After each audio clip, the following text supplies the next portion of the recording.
Welcome to Esoteric Thoughts. Today we have Michael Tsarion joining us. Hi, Michael. Hi, how are you doing, Esoteric? Nice to be with you, and thanks for the invitation. Thank you. Thank you. Could you start by telling us about yourself? Oh, well, from Ireland, I've made several trips to the United States where I'm based, and just from about 1990, well, my public career really started about 98 in a slow way, and took off from there in the kind of a conspiracy movement. But my work was always a little bit more eclectic than that. So following in the footsteps of certain previous people, but then sort of branching away into my own thought and going much deeper happened just about 98 and afterwards. But the research I've been doing on almost any of the subjects that I've been into goes back to the 70s. This is a strange thing. My interest in Ireland, for instance, starts about 79 and gathered speed about 81, 82. Now, I'm talking about really primitive understandings, mostly unlearning, mostly sifting through what already has been written. No concept of adding anything, just absorbing the knowledge. And then one of my trips to the States was in 91, late 89. And then, look at the things that were happening in the world at that time, the fall of the Berlin Wall, the alleged end of communism. Yeah, I wish it was, right? But you also have Desert Storm, this whole other fiasco that's taking place. So this is when I was meeting a lot of veterans in the streets of America, California, going to work. These people would be on the buses. These people would be at the bus stations and hanging around. And I like these guys. I have a thing for soldiers, And these guys had gone through the whole nightmare of the psychiatric treatments and the VA hospitals, and they were in a desperate condition. But these fellows would accost me, we'd talk, and then they'd, whip out a dollar bill or whatever and go, "Do you see what that says? New World Order?" And I said, "Yeah, what of it?" So then I got the slow education. And then they would recommend books as well. And the good thing at that time in America is you could go and get those books. It was just that alignment between, shut down. But actually, you could go into a regular bookstore, and if they didn't have it on the shelf, this would be something like the San Jose Metaphysical Bookstore and others like that. And if they didn't have it, they'd order it for you, even if you brought in a little private catalog and said, "Look, there's a bit of a taboo catalog, a taboo publisher." But at that time, you could actually order these, and you could also order videotapes and things like that. So that's what I and a friend did. And by God, if it didn't start a massive learning curve into all sorts of things, you wouldn't believe, the filing cabinets we had and the subjects we were into. But it progressed, and finally, toward the end of the 90s, I was so well versed in these things and other subjects as well that I thought, it's time to start writing things down.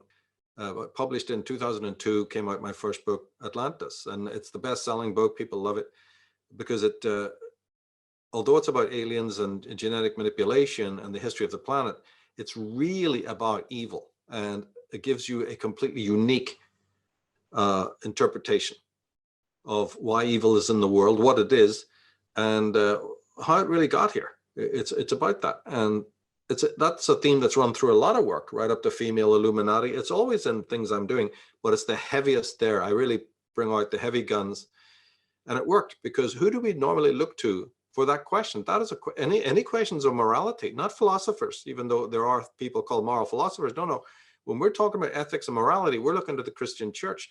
Why? Because they set themselves up as the arbiters of that. They said, "We will tell you, about God and Satan and the fall of man, and you just leave that to us. And you're the ones coming to confession once a week, so you just leave it to us to explain good and evil." Okay, we'll do that. What's the explanation in 2,000 years? Absolute rubbish. So my book opened with a saying, let's turn the tables, and let's look to see if there is another explanation, however flimsy or whatever. Let's search the world for an alternative explanation. Well, don't do that, because there's millions of, the ancient world had a lot to say, specifically the ancient records, apocryphal works, but even the works going back to Sumeria, the ancient, my own race, whatever, the Nordic or the Celtic, they have a lot to say about it. Heavily illustrated, beautiful works on the coming of evil into the world. So you end up discovering a whole new archive in the ancient myths and legends. Now I decided, look, Zachariah Sitchin and other writers have done a lot on the Middle East. I'm not going to rehash that again. I'll just stick with my own Irish tradition and show the parallels there. So taking a basis of somebody like a Zachariah Sitchin, I said, I'll be the Zachariah Sitchin, so to speak, who talks about the Western myths, the Western legends of Ireland and Britain and all of that.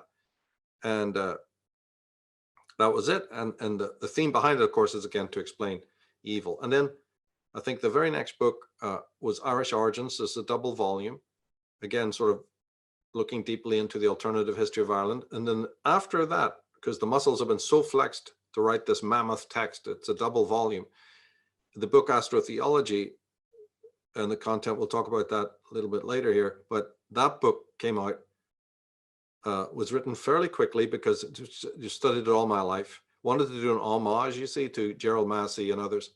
And because the muscles had already been flexed with the previous book, there was a lot of energy residual. And so that book probably was the fastest one to come out.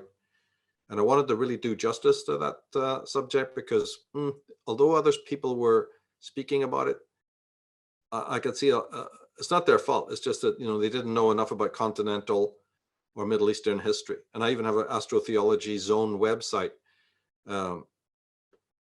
which people can go to as well. That's extremely comprehensive. There's loads and loads of extraordinary information there about the history of Judaism, because the history of Christianity goes back to Judaism. Yeah, but people stop right there, with the great patriarchs. They don't go forward.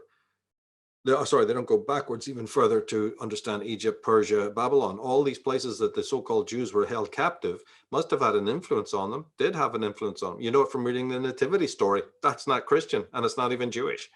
So there's a point. So then, from that point on, it was probably around about 2009, these books were sort of finally coming out. And then, it's just been following those trails until today.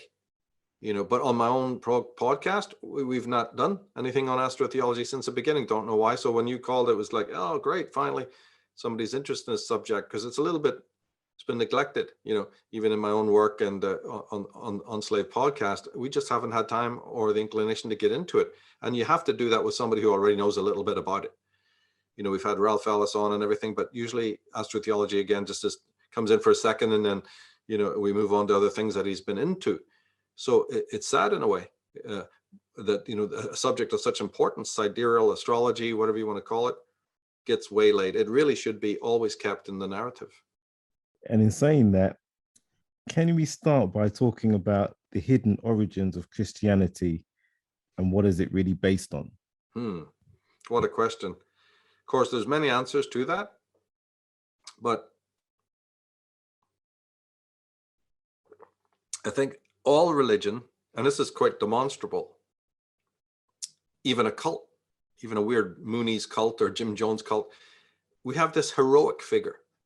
You don't really have a religion. Think of even Hinduism, with your Krishnas and your figures there, the Buddha, Arjuna, even God, Brahman.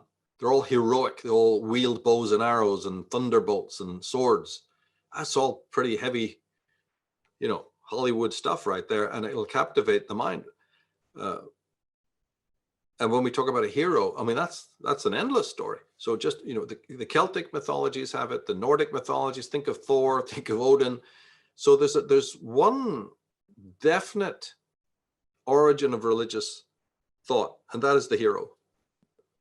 Sorry, excuse me. And then you can think of the Bible or a text or a chronicle, even a Gnostic chronicle. They've got your Ialdabaoth and Sophia, So it's a description that these books are the story of Ra, the story of Amun-Ra, right?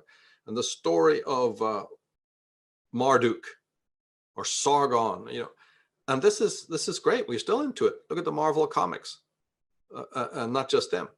So there's a heroic aspect in which we want to tell the story of the hero. And the hero starts, of course, with something very, very earthy, our father, the tribal leader, the chieftain, He wears the lion's tail. He's the lion of the tribe, the shaman. And these are the keepers of wisdom. These are the keepers of our tribe, our elders. They know what the elder. I don't know what the elders did. I couldn't tell you, but the elder of our tribe knows what the elders of the past did. And so these are people who keep away the beasts. These are the people who got us to where we were. These are the guys who will go out to fight in their sort of, chariots when an enemy appears. So this heroic figure is as old as time. Even Carl Jung called it the animus, the warrior, the king archetype.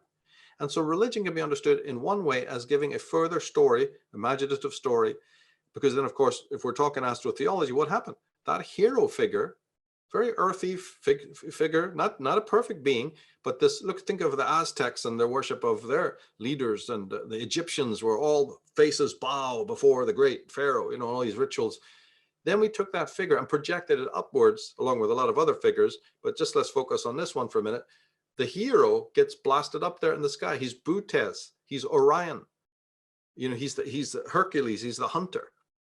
He is the Hercules of the 12 challenges, or the 12 great rites of passage. So that's what a Jesus is. That's what a Muhammad is. It's really that simple. It's a description of a hero, and that's why it's wild and fantastic. If Jesus did something to 1,000 people, well, Muhammad had to do it to 15,000, right, and so on. And you can clearly see that this is the case in these scriptures. If it was this many people across the Red Sea, no, it was the star. They were like the stars in heaven. There was a 500 million, and then the scholar with even an IQ of 50 can tell. Don't think so. Where's all the food scraps? Where's all the onion peels? Where's the banana skins? Where's the toilets? I think we need to reduce this stuff. But the point is, that's the heroism. That's the storytelling and the myth mongering. And it is absolutely everywhere. And we don't have far to look, because there's a thing called the Holy Bible, which is the greatest exegesis on myth mongering that you could ever want to read. There all is laid out from the Hebrew Bible onwards, the millions of people that followed God, the millions who crossed the river, the millions who did this and that. Millions? What are you talking about? Simple demographics tells you impossible. Millions with all of their animals going with them and all of this nonsense, right? So it's total myth mongering. But what do we know about myth mongering? We just read it, we accept it, millions bow to it, and wear it around their necks. And nobody uses their reason or their logic to say, it's just impossible to breed that many people. I don't care if it was Abraham or Joseph or Jacob or whoever, Judah, whoever. It's not possible. They left no record. Then you simply realize that's what it is. On one level, the heroic figure, Noah, he's heroic. You could throw tidal waves at him. You could throw tsunamis, but him and his little boat, they survived. What a story. Cecil beat the mill, right? But then on a much more profound philosophical level, to answer your question about religion, whether it's Christianity or not, is this extraordinary philosophical fact that ancient man was very up close to the mystery. And there's really no other word for it. You could call it sublime if you wanted to, and it would be quite right. But we're locked into our little cages of our cities. They were not. They were there with the thunder and the lightning. They were there with the earth, up close to the earth. Their survival depended on being very up close to nature and animals and their ways. And they're also living in nature. They didn't have cities. And so one origin of religion is just the giant mystery. When you look at the mystery, you find it's really big, right? You look at it's not just mystery, it's a giant mystery. Look at the cosmos. Look at the universe. Vaster than any mind can hold. And their little minds at the time, like our minds right now, couldn't grasp it. And so that then caused awe and wonder. But wherever there's awe and wonder, there's also fear and trepidation. This is, slowly going to the answer to your question. That mystery isn't just beauteous. It's also frightening. Think of a child's mind going out and looking at the Grand Canyon, a child's mind going and looking at the roaring ocean, and then being told there's horrible monsters in the sea. Don't go in there, you could be eaten or whatever. You could be drowned. So wherever there's a majesty, and wherever that sublime exists, think of Marco Polo. If you actually read a lot of the documents of the first pioneering travelers and discoverers of lands, they're actually telling you right in there that they were filled with fear. Exactly at the moment when they were also contacting the beauty. It's right there phenomenologically in their works. So there's something about the great mystery.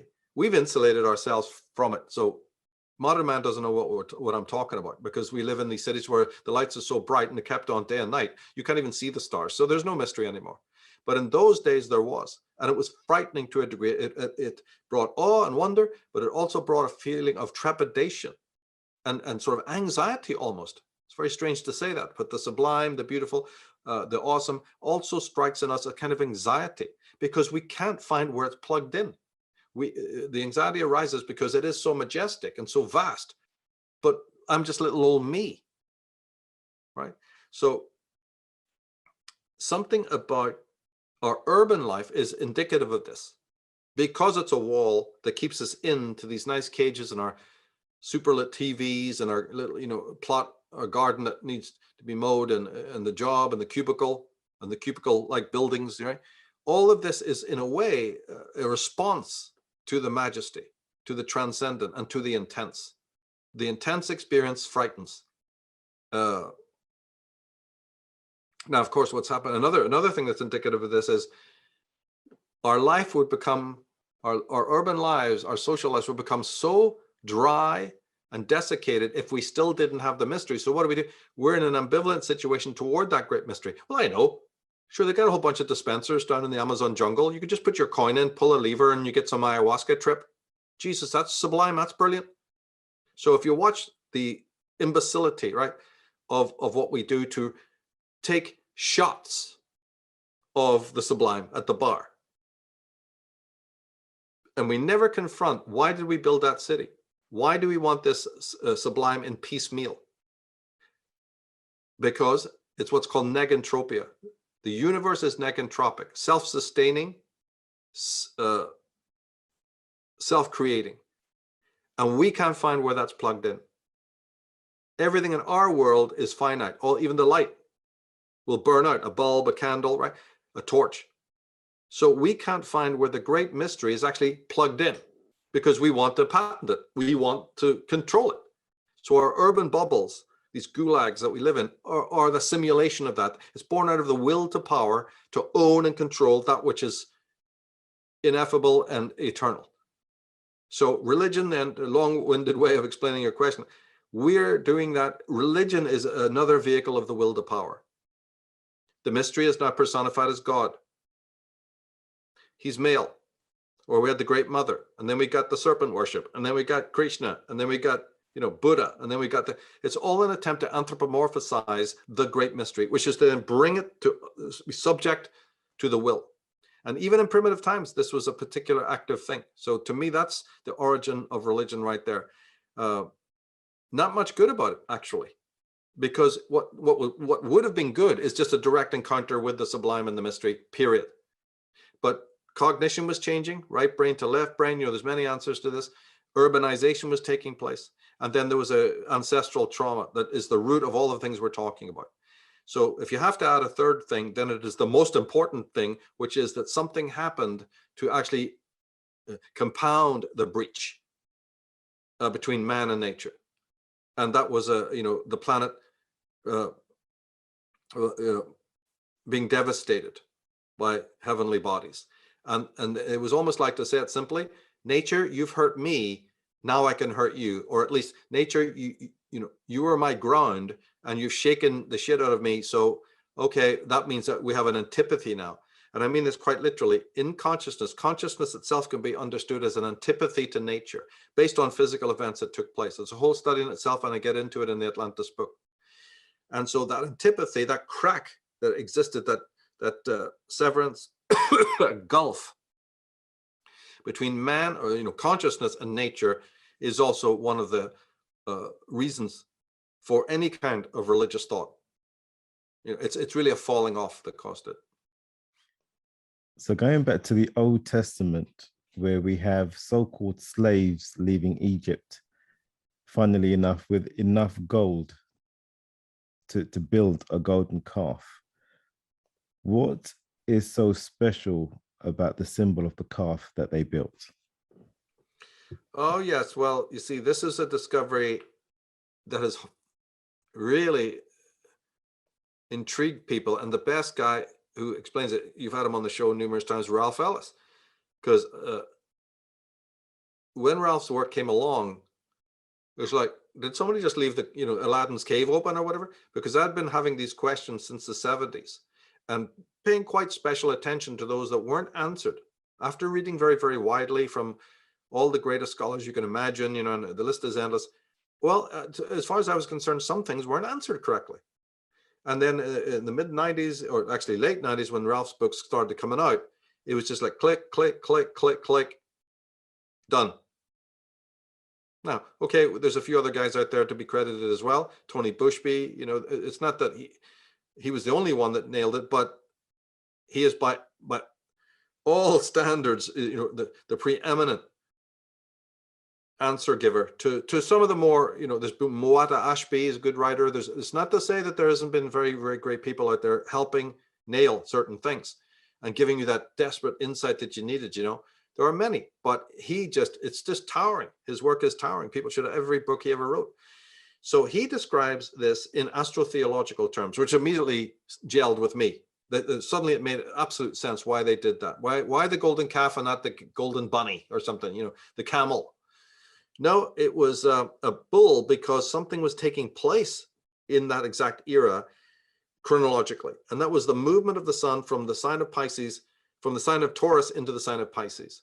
And Ralph brilliantly shows you how that incident, which had been predicted when it actually hit or when it was happening, caused a major rift in Egypt because the psychopathic king Akhenaten took this to complete heart. I mean, he just wanted to completely transform Egypt from the worship, not just of the bull, that just represented a cult, the cult of Thebes, the cult of the Amonists.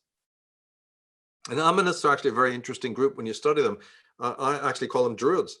And I actually, in my work, show you that the Ammonists and the Druids were one group, spread internationally over the world. The Ammonists knew about the Druids, and the Druids knew about the Ammonists. This is one of the most extraordinary things about it, because ultimately it was a cult, and that cult was worldwide. But along comes the Akhenaten cult. They were kind of floating around, but they didn't have the budget, so to speak, before that. In Akhenaten, he said, right, this is it. I'm taking this obscure cult of my fathers, and we're going to go to town with it. And so disturbed the status quo in Egypt that basically Egypt was, on the brink of destruction. It's an amazing story, this. In fact, it's even more amazing when you realize that the Exodus in the Bible actually refers directly to this. It refers to two different Exoduses, but this is one of them. When Egypt got fed up with Akhenaten and threw him out. And when they threw him out, his tribe leaves. Whether he was dead or not is a bit dodgy, right? That can never be ascertained. My feeling is he was dead. But as they go through the wilderness, in my narrative, it's his daughter that takes over, but maybe that will be too big a story. So they go through the desert. They put up the brazen standard. They put it up because little serpents are biting them. I think we're getting into the realm of Cecil B. DeMille again, but they cross the Red Sea, the Pharaoh's charging after them. But long after that period, they're starving in the desert, they're going through, and then he has to put up this sort of apotropaic totem. And that's an incredible story that I go into in the Female Illuminati presentation, which is on Unslaved, what that really is all about. It's absolutely incredible. But one incident where they talk about is that they had to do this because little snakes were pestering them and biting them. So by putting up the standard, they would ward them off. As you said earlier about the numbers and the various coded symbolism, little snakes does not mean locusts, little snakes, or anything else. It's a symbol of something. It's a term that was used from one cult to the other. All right, it's not much different when they cross the desert, get to Sinai. And by the way, Sinai, as Ralph Ellis will tell you, is just another euphemism for the Great Pyramid. So again, as I say, clickety click, click, click, click. And extra important for somebody who's been slaving in the mines, trying to work out all of this stuff and just can't make this, can't make it, can't pull out of the river, the fish. So Ralph's work is, again, as I say, preeminent. Anyway, he goes on to say that then as Moses ascends the mountain, and that's all to be taken symbolically, can be related to stars, related to the sun. Well, anyway, the famous story is down they are, they're the holy people with all this gold and silver, the slaves, Yeah, slaves normally do carry a lot of cash on them, actually. Have you haven't noticed that? And yeah, they can have a few billion in gold, and yeah, that's the story, right? No worries there. Don't complain about that. Don't ask anybody to explain.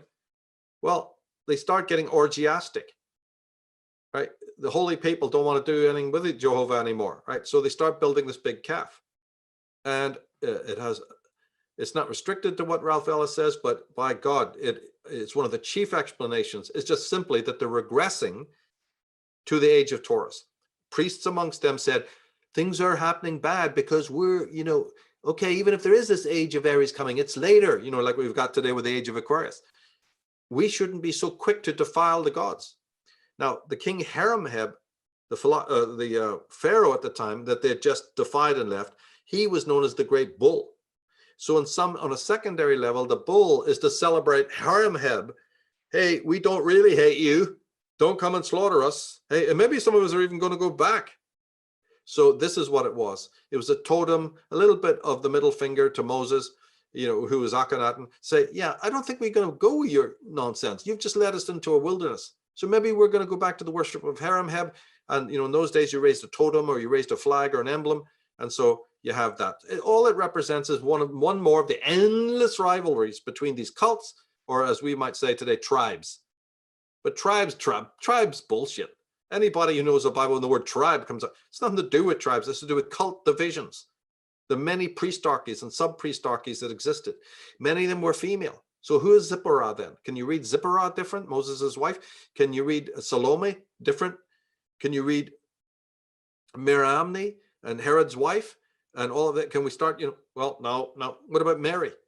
Who the hell is she? Well, Ralph dug her up, but I guess the cameras are turned off at that point. Yeah, we don't want to know about who she really was and the French connection and all of that. So they're lies, right? But Taurus is an age lasting approximately 2,000 years. A new age was coming, and the Akhenaten Atenists said, let's prepare early. In a way, that's quite sensible, isn't it? And if you're enthusiastic, one of the words enthusiasm or whatever, is phallic. It brings up this idea of being, urgent and ready and prone. And so they want to say, we're going to welcome in the sun into the sign of Aries now, and we're going to do it without any contradiction from any of these other plonkers. They're dated, they're dusty. And so in their ardor, right, they wanted to set the age of Aries up. But the Theban Ammonists were too strong, and the people didn't like Akhenaten's desecrations anyway, and so it failed. And so it had to go out into the desert, as they say, but that really is another euphemism. Deserts, the first usage of the word desert is purely astrotheological. That's why every culture has that motif, by the way. It had nothing to do with causing a physical desert. And pharaohs who are whose wealth is beyond the dreams of avarice, don't usually cross deserts as paupers. That doesn't quite fit. No, they're welcomed in every other country outside Egypt as absolute royalty. There's kings will get off their throne to let a pharaoh sit on it, say, well, we're just satellites of your great, and this was the case. This hasn't been told to people. But as far away as Italy, as far away as Greece, the pharaoh of Egypt was the god of all gods. Make way for the god of all gods. And it wasn't any different with Akhenaten. Right? He could go to Persia, he could go to Babylon, and if not sit in the king's chair, at least his family was considered like a duke. Absolute aristocracy. All heads bowed to these men. There's no crossing the desert and going, can we eat some spiders and locusts, please? They're just delicious. No. The whole story is bogus. It's something completely different than people have been led to believe.